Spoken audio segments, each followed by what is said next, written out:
رسول بخش رئیس صاحب، dead lock کی ہم بات کر رہے ہیں حکومت اور اپوزیشن کے درمیان. اس ڈیڈ لاک کے نقصانات کس حد تک ہمیں فیوچر میں دکھائی دیں گے؟ دیکھیں، پہلے حال میں دیکھ لیں. فیوچر تو مجھے اس سے بھی زیادہ بھیانک لگ رہا ہے کہ حال میں دہشت گردی ہے، انتشار ہے، نفرتیں ہیں، تقسیم ہے، اور ایک بے یقینی کسی کیفیت ہے جس کے بارے میں ہمیشہ ہم بات کرتے رہتے ہیں. اس کو کس نے دور کرنا تھا؟ ہم تو اس کے بارے میں بات کر کے قوم کو، حکومت کو اور ملک کے خیر خواہوں کو بتا سکتے ہیں کہ ملک کے اندر کیا ہو رہا ہے. جن لوگوں نے طاقت حاصل کی ہوئی ہے اور جو لوگ فیصلے کر سکتے ہیں وہ اختیار ہے. کم از کم شہداء کے خون کی طرف ہی دیکھ لیں، ان قربانیوں کی طرف سے دیکھ لیں جو روزانہ کی بنیاد پر سرحدوں میں، بلوچستان میں، خیبر پختونخوا میں، پاکستان کے دیگر علاقوں میں ہمارے فوج کے لوگ، ہماری پولیس کے لوگ، ہماری ایجنسیوں کے لوگ روزانہ کی بنیاد پر دیکھ رہے ہیں. ان نوجوانوں کو دیکھ لیں کہ جن کی زندگی اوائل بہار میں ہی ختم کر دی گئی، اور ہم کیا کر رہے ہیں کہ ہم کابینہ کے اراکین کے جتھوں پہ جتھے ہم بھرتی کر رہے ہیں. ہم اپنی تنخواہیں بڑھا رہے ہیں کہ ہم ملک میں کوئی ایسا قدم نہیں اٹھانا چاہتے جس سے کہ ان کے جو سیاسی حلقے ہیں، جو ان کے وفادار ہیں، سیاسی وفادار ہیں، ان کے مفاد کو نقصان پہنچے. بے شک قومی مفاد کو نقصان پہنچے. اس سے بڑا قومی مفاد کو نقصان یہ ملک کے داخلی، علاقائی اور عالمی حالات کے تناظر میں کیا ہو سکتا ہے کہ ہم تقسیم در تقسیم در تقسیم اور نفرت کا شکار ہیں. اور ذمہ داری آپ کی نہیں، ہماری نہیں، عوام کی نہیں، یہ حزب اختلاف کی نہیں، یہ حکومت کی ہوتی ہے جو اقتدار میں ہوتے ہیں، کہ وہ کس حد تک آگے بڑھ کے وہ فیصلے کرتے ہیں جو ملک کے مفاد کے لیے ضروری ہیں. اگر کوئی پاکستان میں یہ دعویٰ کرتا ہے کہ وہ محب وطن ہے، پاکستان سے محبت کرتا ہے، اس درسی سے محبت کرتا ہے، تو اس کو بلوچ رہنماؤں سے بات کرنی چاہیے، ان کو تحریک انصاف کے لوگوں سے بات کرنی چاہیے، ان کو صوبے کے دیگر لوگوں سے بات کرنی چاہیے. یہ کہ ہم طاقت میں ہیں اور ہم سب کچھ کر سکتے ہیں، یہ نہیں. یہ دیکھیں، ہم نے کون سا دور نہیں دیکھا. ہم نے بھٹو صاحب کا دور دیکھا، اس میں یہی اس قسم کا زوم تھا. یہ ضیاء الحق صاحب کا دور دیکھا، یہ ایوب خان کا دور دیکھا، یہ مشرف صاحب کا دور دیکھا. تو یہ ان لوگوں نے کیا سیکھا ہے ان ادوار سے؟ میرا خیال یہ ہے کہ حکومت اپنی وہ ذمہ داری پوری نہیں کر سکی، کرنا نہیں چاہتی. کہ ایسا لگتا ہے کہ وہ ملک کے اندر رہتے نہیں، کہ ان کو معلوم ہی نہیں ہے کہ ملک کے اندر کیا ہو رہا ہے. یہ تو آج جو کچھ ہم دیکھ رہے ہیں یہ ماضی کی سیاست کے نتائج ہیں. اور آپ آج دیکھیں کہ آزاد ممالک کو مکمل طور پر تباہ، ریاستوں کو مفلوج اور اندر سے کھوکھلا کیا جا رہا ہے. مشرق وسطیٰ کے آپ سے دور نہیں ہے. ایران کے بارے میں امریکہ کے اور ان کے مخالفین کے کیا عزائم ہیں. سرحدیں ہماری ملتی ہیں.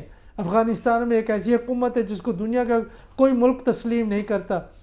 ہم کچھ سیکھ رہے ہیں، کچھ سمجھ رہے ہیں کہ ہمارے ساتھ کیا ہونے والا.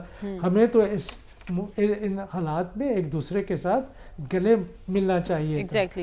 افسوس کرنا چاہیے تھا ان تمام پالیسیوں پر جو ماضی میں مختلف سیاسی جماعتوں نے اختیار کر رکھی ہیں ایک دوسرے کے خلاف.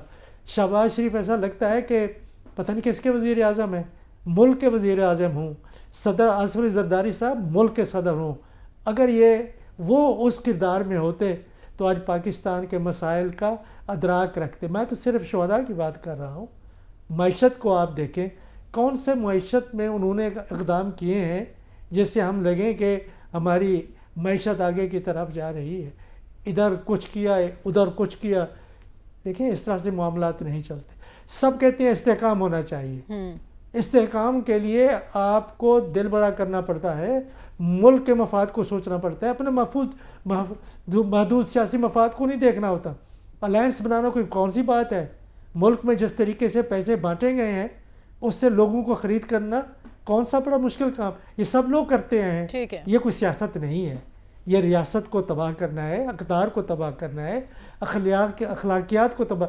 جو کانسٹیٹیوشنلزم ہے اور جو قانون کی حکمرانی ہے اس کی دھجیاں اڑانی ہے.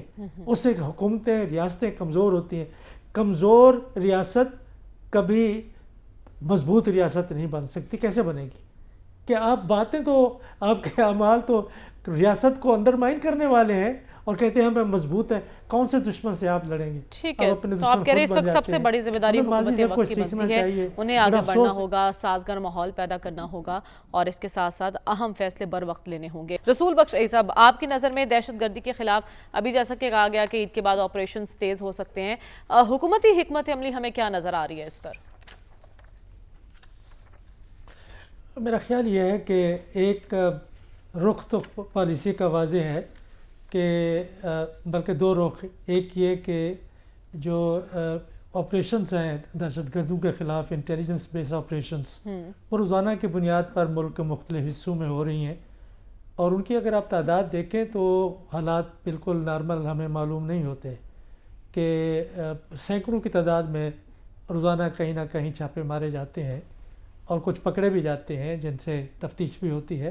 یہ سب حکومتیں دنیا میں کرتی ہیں اور یہ پہلا حصار ہوتا ہے. اگر یہ حصار ٹوٹ جائے کہ ہمیں یہ معلوم نہ ہو کہ ہمارا دشمن کہاں پہ چھپا ہوا ہے اور پناہ دینے والے کون ہیں جن کو ہم صولات کار کہتے ہیں، تو پھر باقی اگلا حصار پھر ٹوٹ جاتا ہے. یہ پہلے اس کے اوپر کافی کامیابیاں ہوئی ہیں اور اس کے اوپر میں سمجھتا ہوں کہ زیادہ توجہ دینے کی ضرورت ہے کہ جو اعانت کرتے ہیں وہ بھی اسی طریقے سے دہشت گردی میں ملوث ہے اور وہ بھی کسی رعایت کے مستحق نہیں ہے. دوسرا جو رخ ہے پالیسی کا وہ یہ ہے کہ جہاں کہیں پہ وہ کارروائی کرنے آ رہے ہیں یا پلاننگ کر رہے ہیں یا چھپے ہوئے ہیں، جہاں بھی ہیں، کسی غار میں ہیں، کسی پہاڑ میں ہیں، کسی گاؤں میں ہیں، ان کے خلاف ہمیں جو ٹیکنالوجی ہے اور انٹیلیجنس ہے اور آپریشنل کیپیبلٹی ہے اس کو مزید مؤثر کرنے کی ضرورت ہے، جس کے اوپر حکومت توجہ دے رہی ہے اور اس میں بھی میں سمجھتا ہوں کہ بہت کامیابی ہوئی ہے. جو ایک تیسرا ایک پہلو ہے وہ انتہائی اہم ہے، وہ سیاسی ہے. یہ دو رخ ہوتے ہیں کاؤنٹر انسرجنسی کے، ایک اسٹریٹجک ٹیکٹیکل اور دوسرا ہوتا ہے پولیٹیکل. پولیٹیکل میں ہمیں دیکھنا یہ ہوتا ہے کہ کون سے لوگ ہیں جو آئین اور قانون کے دائرے میں رہتے ہوئے اپنی شکایتیں ہمارے سامنے رکھتے ہیں یا ان کی شکایتیں جائز ہیں، ان کے اوپر توجہ دینے کی ضرورت ہے. یہ جو رخ ہے پالیسی کا، ایک غیر واضح ہے، مبہم ہے، انکنسسٹنٹ ہے، وہ تسلسل نہیں رہا اور اس میں غیر سنجیدگی ہے.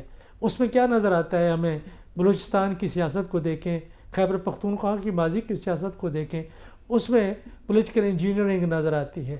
تو اگر لوگ اختر مینگل جیسے، مہرنگ بلوچ جیسے دوسرے لوگ اگر نالا ہے تو وہ اس بات سے بھی ہیں کہ کبھی ہماری یہ نمائندہ حکومت تو بننے دیں، یہ سیاسی انجینئرنگ کو تو اب ختم ہونے دیں، اس کے لیے تو فیصلے ہم نے کرنے ہیں. یہ اس کے اوپر توجہ دینے کی ضرورت ہے. اور دوسرا بات یہ ہے کہ جو لوگ پرامن احتجاج کرتے ہیں ان کو یہ حق ضرور دیں، ان کے خلاف مقدمات واپس لیں اور ان کو جیلوں سے نکالیں اور وہ ان کی بات کو، ان کے جلسے جلوسوں کو برداشت کرنا چاہیے.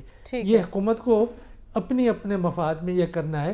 لیکن شکایتیں جو بھی ہوں، میں آخر میں یہ بات کہوں گا کہ حکومت یا ریاست کے خلاف ہتھیار اٹھانا، کوئی بھی ریاست اس کو برداشت نہیں کرتی، اس کے لیے کارروائی کرنا لازم ہوتا ہے.